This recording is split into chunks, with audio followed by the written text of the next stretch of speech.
প্রচারের বাইরে থেকে বাংলাদেশ ক্রিকেটের নেপথ্যে গুরুত্বপূর্ণ ভূমিকা রাখা এক শান্ত ব্যক্তিত্ব আরাফাত রহমান কোকো। আজ তার ৫৭তম জন্মবার্ষিকী। বিএনপির প্রতিষ্ঠাতা শহীদ প্রেসিডেন্ট জিয়াউর রহমান ও সাবেক প্রধানমন্ত্রী খালেদা জিয়ার কনিষ্ঠ সন্তান আরাফাত রহমান কোকো ১৯৬৯ সালের ১২ আগস্ট জন্মগ্রহণ করেন। রাজনৈতিক পরিবারের সদস্য হওয়া সত্ত্বেও তিনি ছিলেন অত্যন্ত সাধারণ ও অন্তর্মুখী স্বভাবের। রাজপথের রাজনীতি কিংবা প্রচারের আলো থেকে নিজেকে দূরে রাখলেও বাংলাদেশের ক্রীড়াঙ্গনে তার ভূমিকা ছিল প্রশংসনীয়।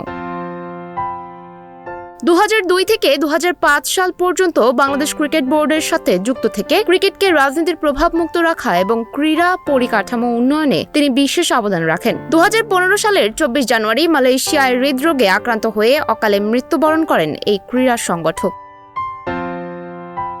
আজ তার জন্মদিনে বনানী কবরস্থানে শ্রদ্ধা নিবেদন এবং বিভিন্ন স্মরণ সভার মাধ্যমে তাকে শ্রদ্ধা ভরে স্মরণ করছেন বিএনপি ও অঙ্গ সংগঠনের নেতাকর্মীরা। ক্রীড়াঙ্গনের নেপথ্য কারিগর হিসেবে আরাফাত রহমান কোকো রয়ে গেছেন ভক্তদের স্মৃতিতে।